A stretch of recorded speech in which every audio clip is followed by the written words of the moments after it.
శ్రీమాత్రే నమ. జయ గురు దత్తాత్రేయ నమ. ఈ వీడియోలో మనం నవంబర్ 17 నుంచి 23వ తారీఖు మధ్యలో మిథున రాశి వారికి జరగబోయే వార ఫలాల గురించి పరిశీలిద్దాం. మరి మిథున రాశి వారికి ఈ వారంలో ఉన్నటువంటి గ్రహస్థితి పరిశీలించినప్పుడు రాశ్యాధిపతిగా ఉన్నటువంటి బుధుడితో ఏర్పడినటువంటి బుధాదిత్య యోగం ఈ 6వ భావంలో ఏర్పడింది. అంటే రవి కూడా ఇంచుమించుగా మనకి నవంబర్ 16న వృశ్చిక రాశిలోకి ప్రవేశించడం జరిగింది. సో దీనివలన ఏంటంటే జాతకుడికి విజయ అవకాశాలు ఎక్కువగా ఉంటాయి. అలాగే ప్రభుత్వ సంబంధించిన వ్యవహారాల్లో మీకు ఏమైనా పనులు పెండింగ్ ఉన్నా, ప్రభుత్వ అధికారులతో మీకు ఏమైనా పనులు జరగవలసి ఉన్నా అవి ఈ సమయంలో మీకు చాలా విజయవంతంగా పూర్తయ్యే అవకాశం ఉంది. సాధారణంగా వ్యక్తిగతంగా మీలో ఉన్నటువంటి టాలెంట్ పెరుగుతుంది. మీ యొక్క జ్ఞాపక శక్తి కూడా పెరగడం వల్ల అటు విద్యార్థులు కానీ నిరుద్యోగులు కానీ ఇంటర్వ్యూలో చాలా వరకు విజయం సాధిస్తారు. అలాగే వాక్ స్థానంలో ఉన్నటువంటి కుజుడు, మీకు లాభాధిపతిగా ధనస్థానంలో ఉన్నటువంటి కుజుడు ఈ సమయంలో మీకు ఏదైనా జరిగే ఇంటర్వ్యూలో ఉద్యోగ ప్రయత్నంలో కొత్త ఉద్యోగం లభించే అవకాశం ఉంది. దాని కారణంగా మీ యొక్క ఆదాయం కూడా పెరిగే అవకాశం ఉంది. సో ఇది ఒక మంచి యోగం ఈ రాశి వారికి. అయితే అధిక శ్రమ వల్ల అనారోగ్య సమస్యలు రాకుండా జాగ్రత్త పడడం అన్నది ఒక ఇంపార్టెంట్ అయిన విషయం. ఇక శుక్రబలం పరిశీలించినప్పుడు ఇంపార్టెంట్గా పంచమ స్థానాధిపతి శుక్రుడు సప్తమ స్థానంలో సంచరిస్తున్నాడు. ధనుసు రాశిలో, సహజ భాగ్య రాశిలో శుక్రగ్రహ సంచారం ఈ రాశిలో ఉన్నటువంటి అంటే మిథున రాశిలో ఉన్నటువంటి జాతకులకి విదేశ ప్రయత్నాలు ఫలిస్తాయి. ప్రేమ వివాహం చేసుకున్నాం అనుకున్న వాళ్ళకి ఇది ఒక ఇంపార్టెంట్ అయినటువంటి సమయం. ఈ సమయంలో మీరు మీ యొక్క వివాహం గురించి పెద్దవారితో చర్చించడం వల్ల అది వివాహానికి సరైనటువంటి నిర్ణయం తీసుకోవడానికి కానీ పెద్దల యొక్క ఆశీర్వాదం పొందడానికి కానీ ఇది చాలా అనుకూలంగా ఉన్నది. ముఖ్యంగా 7, 12 అంటే ఈ గురు శుక్రుల మధ్య ఏర్పడిన పరివర్తన కూడా మీకు వివాహ విషయంలో మంచి శుభం కార్డు పడబోతుందన్నమాట. అంటే చక్కగా వివాహం చేసుకొని దాని తర్వాత జరిగే కార్యక్రమాలకు తగిన ఏర్పాట్లు కూడా చేసుకోవచ్చు మీరు. ఇది ఎప్పుడూ కూడా ఒక జాతకానికి వివాహం కావాలనుకుంటే ముఖ్యంగా 2వ స్థానం ధనస్థానంలో కుటుంబ స్థానం కాబట్టి కుటుంబ సభ్యుల సంఖ్య పెరగాలి. అంతే అక్కడ ఏదో గ్రహం యాక్టివేట్ అవ్వాలి. ఇది లాభాధిపతిగా కుజుడు ధనస్థానంలో ఉండడం వల్ల మీ కుటుంబంలోకి మీ జీవితంలోకి ఒక కొత్త వ్యక్తి ప్రవేశం జరుగుతూ ఉంటుంది. అలాగే సప్తమ స్థానంలో ఉన్నటువంటి భావం అంటే ఇద్దరి మధ్య ఒక ప్రేమ బంధం వివాహ బంధంగా అది ఒక లీగల్ బాండ్గా ఏర్పడడం జరుగుతూ ఉంటుంది. అక్కడ శుక్రగ్రహ ప్రభావం వల్ల ఇప్పటి వరకు మీకు పరిచయం ఉన్న వాళ్ళతో స్నేహభావంతో ఉన్నవాళ్ళు ఒక బంధం ద్వారా వివాహ బంధం ఏర్పడుతూ ఉంటుంది. ఇక వ్యయస్థానం అన్నది ఏంటంటే భార్యాభర్తలు ప్రత్యేకంగా కలుసుకున్నటువంటి చోటు, అదే సుఖస్థానం అంటారు, అదే బెడ్రూమ్ కూడా అంటారు.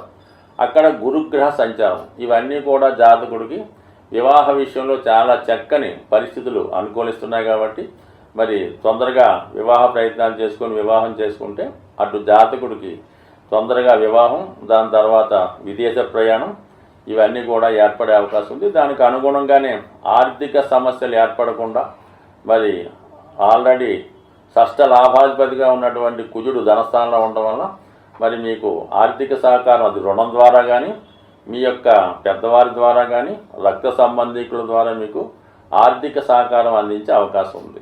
సో అదే కాకుండా మీరు ఈ సమయంలో ఏదైనా గృహం వాహనం కొనుక్కోవాలనుకుంటే దానికి కూడా పరిస్థితులు చాలా అనుకూలించే అవకాశం ఉన్నది. కుజుడికి ప్రతిరూపమైనటువంటి కేతువు చతుర్థ స్థానంలో సంచరిస్తున్నాడు. ఆ చతుర్థ భావాన్ని అంటే 12వ భావం అంటే ఖర్చు కాబట్టి ఆ ఖర్చు స్థానం నుంచి గురుగ్రహం చూడడం వల్ల ఈ సమయంలో మీకు ఏదైనా గృహం కొనుక్కునే ప్రయత్నం 100% నెరవేరే అవకాశం ఉంది. అయితే గురువు వక్ర గమనంలో ఉండడం వల్ల ఏమవుతుందంటే కొద్ది సందిగ్ధత ఉంటుంది. ఇక్కడ కొనుక్కుందామా విదేశంలో కొనుక్కుందామా అన్నటువంటి సందిగ్ధత ఉంటుంది. కాబట్టి దాని విషయంలో క్లారిటీ వస్తే 100% ఈ రాశి వారికి అతి తొందరలో సొంత గృహ యోగం కూడా ఏర్పడే అవకాశం ఉంది. సో అలాగే ముఖ్యంగా ఈ 6వ స్థానంలో ఉన్నటువంటి రవి బుధులు మీకు అటు ఏదైనా శుభకార్యం జరిగినప్పుడు ముఖ్యమైన కార్యక్రమాలు జరిగినప్పుడు దగ్గర బంధువులతో విరోధం వచ్చే అవకాశం ఉంది. అది అక్క చెల్లెలతో అవ్వచ్చు, లేదంటే మీ యొక్క తండ్రి గారు సంబంధించినటువంటి బంధువులతో ఇటువంటి అభిప్రాయ భేదాలు విరోధాలు రాకుండా చూసుకుంటే మిగతా కార్యక్రమాలన్నీ కూడా సజావుగా సాగే అవకాశం ఉంది. సాధారణంగా గ్రహాల యొక్క స్థితిని అనుసరించి కొన్ని ప్రయత్నాలు అనుకూలించే అవకాశం ఉంటుంది. మరి ప్రస్తుతం కుజగ్రహం నీచ స్థితిలో ఉన్నప్పటికీ కూడా సహజ చతుర్థ స్థానంలో ఉండడం వల్ల చాలా వరకు భూముల యొక్క స్థిరాస్తుల యొక్క విలువ స్థిరంగా ఉండే అవకాశం ఉన్నది. ఆ కారణం వల్ల ఎవరైతే సొంత గృహం కొరకు ప్రయత్నం చేస్తున్నారో వాళ్ళకి రాబోయే 3 నెలలు చాలా అనుకూలించే అవకాశం ఉంటుంది. సో దానివల్ల ఎవరైతే సొంత గృహం కోసం ప్రయత్నం చేస్తున్నారో వాళ్ళు మరి రేపు మనకి ఈ నవంబరు 18వ తారీఖున వస్తున్నటువంటి సంకష్టార చతుర్థి ఆ రోజు విధి విధానంగా విఘ్నేశ్వరుణ్ణి గరికతో అర్చించడం, లేదంటే ఏదైనా దేవాలయంలో అక్కడ చేస్తున్నటువంటి పూజల్లో పాల్గొనడం, మరి కొన్ని దేవాలయాల్లో గణపతి హోమం, అలాగే సాయంకాలం పూట గణపతి యొక్క అభిషేకం 2 చేయించుకొని ఆ రోజు ఒక దీక్షతో మనం ఎలాగైనా ఒక గృహాన్ని కొనుక్కోవాలని సంకల్పంతో ఒక నిర్ణయాన్ని తీసుకొని ఆ రోజు నుంచి ఏంటంటే ప్రతి మంగళవారం మీరు సుబ్రహ్మణ్య స్వామి ఆలయాన్ని కానీ, హనుమాన్ ఆలయాన్ని కానీ, లేదంటే లక్ష్మీ నరసింహస్వామి ఆలయాన్ని దర్శించడం వల్ల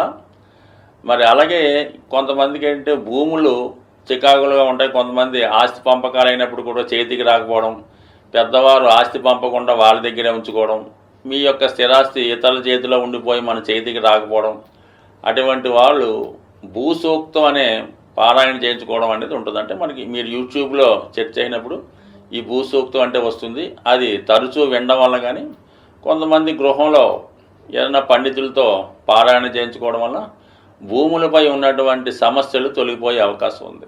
అలాగే ముఖ్యంగా స్త్రీలు, ఎక్కువగా స్త్రీలకు ఏంటంటే మరి అద్దెల్లో ఉండి ఇబ్బంది పడడం కన్నా ఏదైనా చిన్నదైన సొంత ఇల్లు కావాలని కోరుకున్న వాళ్ళకి వాళ్ళు ప్రతిరోజు కూడా ఈ కార్తీక మాసం ఎలాగా ప్రతి వాళ్ళు కూడా సాయంకాలం పూట ఇంట్లో దీపారాధన చేస్తుంటారు కాబట్టి మరొక ప్రశాంతమైనటువంటి సాయంకాలం చక్కగా మొదలు పెట్టాలి. ఏంటంటే మణిదీప వర్ణన అనే ఇది కల్పం ఒకటి ఉంటుంది. అది ఒక పూజా విధానం. అంటే మణిదీప వర్ణన అనే అంటే మన లలితా సహస్రనామంలాగా అది కూడా అమ్మవారి యొక్క గృహాన్ని వర్ణించే విధంగా ఉంటుంది. అది మీకు యూట్యూబ్లో దొరుకుతుంది, పుస్తకాల రూపంలో ఉంటుంది. దాన్ని ప్రతిరోజు విధి విధానంగా పారాయణ చేయటం వల్ల, అంటే కేవలం స్త్రీలే కాదు మగవాళ్ళు కూడా ఈ మణిదీప వర్ణన పారాయణ చేయడం వల్ల అతి తొందరలో సొంత గృహం అన్నది ప్రతి ఒక్కరికి ఏర్పడే అవకాశం ఉంది. అలాగే నవగ్రహాలను పూజించేటప్పుడు కుజుడిని కూడా పూజించడం, కుజునికి సంబంధించినటువంటి స్తోత్రాన్ని పారాయణ చేయడం. అయితే ఎక్కువగా నవగ్రహాలని మనం పూజించేటప్పుడు అందరినీ కూడా సమానంగా అందరినీ ప్రార్థించాలి. అన్ని గ్రహాలకు సంబంధించినటువంటి స్తోత్రాలను కూడా పారాయణ చేయడం. అంటే కొంతమంది పర్టికులర్గా శని భగవాన్ని, పర్టికులర్గా రవిని పూజ చేస్తారో ఆ విధంగా కాకుండా 9 మందిని సమానంగా పూజిస్తూ మీరు ఎవరి కొరకైతే ఆరాధిస్తున్నారో వారిని ప్రత్యేకంగా ఒక 18 సార్లు 40 సార్లు ప్రార్థించి మళ్ళా ఆ 9 గ్రహాలని మళ్ళా పూజించడం వల్ల ఆ గ్రహాల యొక్క అనుమతితో పర్టికులర్గా మీకు కుజగ్రహ అనుగ్రహం లభించే అవకాశం ఉంది. కాబట్టి ఇది ఏదైనా ఒక పూజ అనేది విధి విధానంగా పద్ధతిగా చేయడం వల్ల, అది నమ్మకంతో చేయడం వల్ల ఖచ్చితంగా మీ యొక్క సంకల్పం నెరవేరే అవకాశం ఉంటుంది. స్వస్తి.